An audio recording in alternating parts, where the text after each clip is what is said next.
When you first glance at it, it looks like a go-kart, but as soon as you see it drive, it's pretty clear that it's way crazier than a go-kart, so hence the name Crazy Kart.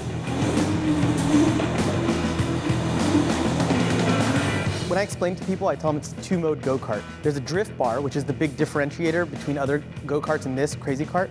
And when that drift bar is down, it drives like a normal go-kart. The chassis traces the front. You turn the steering wheel left, it all goes left. You turn it right, it all goes right, like you're used to in a normal car. But when you pull that drift bar up, it rotates these back wheels, which are caster wheels that are set at an angle. So it flattens them out and frees them up to spin freely all the way around, which allows the chassis to spin freely all the way around the front drive wheel.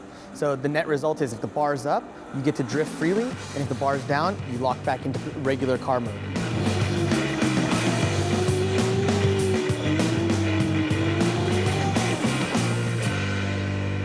Jim, Kenzie, and Russ, I mean, they're obviously, gurus in the race world, and it's awesome to have them out here. Well, when I heard this was going to be a kart, Russ Bond, who our viewers I think are pretty familiar with, Russ was a serious race driver in his younger days, and he's still the quickest guy out there. And he also teaches young people about karting. So I thought if anybody's going to be able to really put this thing through its paces, Russ would be the guy. So I gave him a call and said, "I'll be there, Jimmer." You guys ready to go? Absolutely. Let's go.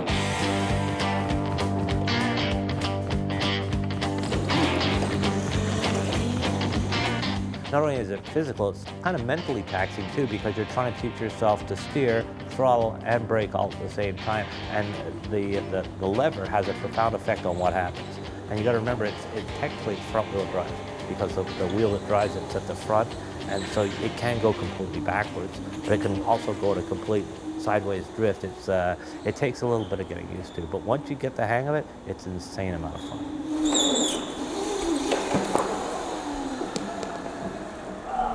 But I once took an 8-year-old kid for a ride in my Targa Newfoundland Mini, and I did a handbrake turn for him, because he said, "Oh, I do handbrake turns all the time on my video game."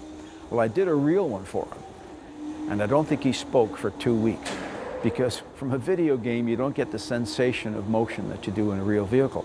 So Ali's hope and my hope is that when kids get in this thing, they'll experience the same kind of visceral thrill of driving that we have grown up with.